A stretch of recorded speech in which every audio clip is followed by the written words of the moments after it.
The text came through just after the cake was sliced. Locks changed. You have no home, from my mother. I stared at the screen. One cold line. No punctuation. Around me, the party buzzed, glasses clinked, laughter floated around floral centerpieces, but in my head, there was only silence. I didn't reply. I smiled. 2 days later, their lawyer called in a panic. We need to talk. Urgently. Call me back now. I should have seen it coming. The day I earned more than my brother, Dad stopped meeting my eyes. The first time I questioned my mother's sacrifices, she called me ungrateful. So, I kept my head down. Played the role, the obedient one, the quiet genius, the ever-thankful child, even as they slowly stripped me down. Then came the will. Grandpa left everything to me. Not out of favoritism, just clarity. He saw what they were. He watched me build alone while they drained, manipulated, twisted. Before he passed, he placed everything in a trust. No loopholes. No shares to fight over. Just me. The childhood house, the land, the stock portfolio, even offshore accounts only the two of us knew about, all mine. They only found out after the funeral. Calls stopped. Family dinners vanished. My brother whispered I forged it all. My mother told anyone who'd listen that I took advantage of a dying man. The last time I stepped into the house, she handed me tea with a sugar-sweet voice that tasted like venom. I left the key on the hallway table. She locked the door behind me. I didn't fight back. Not yet. I let them gossip. Let them smear my name in family chats and cryptic online quotes about betrayal and greed. Let them believe I was quiet out of guilt. But I was waiting. I needed time.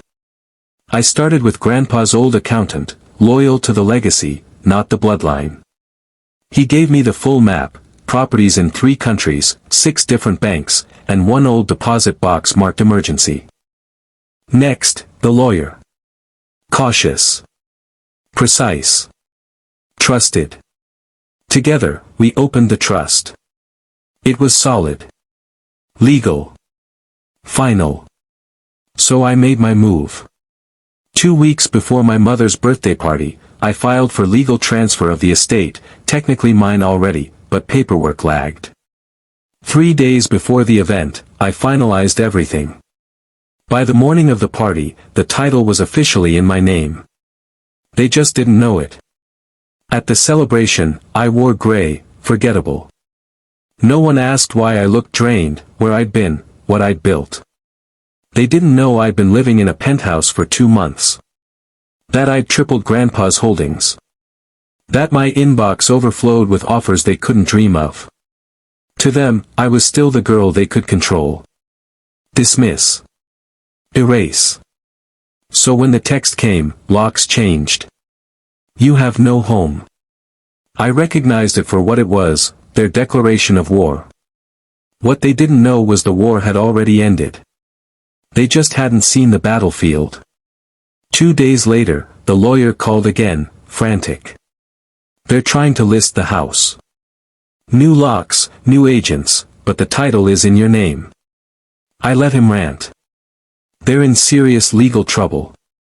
They have to leave. I sipped my coffee. They'll need to vacate immediately. Are you sure you want to go down this road? He asked. They already chose it for me. I hung up.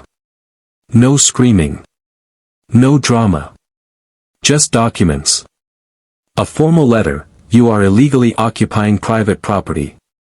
You attempted to sell a house you no longer own. You have 7 days to vacate. The calls started. My brother raged, called me a traitor. My mother wept. How could you do this to us? She asked. I gave her one word, exactly. Click. They left on the 6th day. I hired security, changed the codes, brought in cleaners. In the garage, I found my old photos tossed in a box marked trash. I didn't cry. I renovated. 3 weeks later, I hosted a quiet dinner, 6 seats, real friends, people who knew the silent war I'd fought. During dessert, another message from my mother: "You think you've won? You'll regret this one day." I didn't answer. Instead, I opened the emergency deposit box Grandpa had left me. Inside were photos, letters, and one checkbook, still valid, still signed. On top, a note in his handwriting. "When they show you who they are, trust yourself. Betrayal doesn't always scream, sometimes it whispers, day after day, wearing your face, kissing your cheek. But silence isn't weakness. Sometimes silence is a blade. And when the moment comes, you don't flail. You strike. Once. Clean.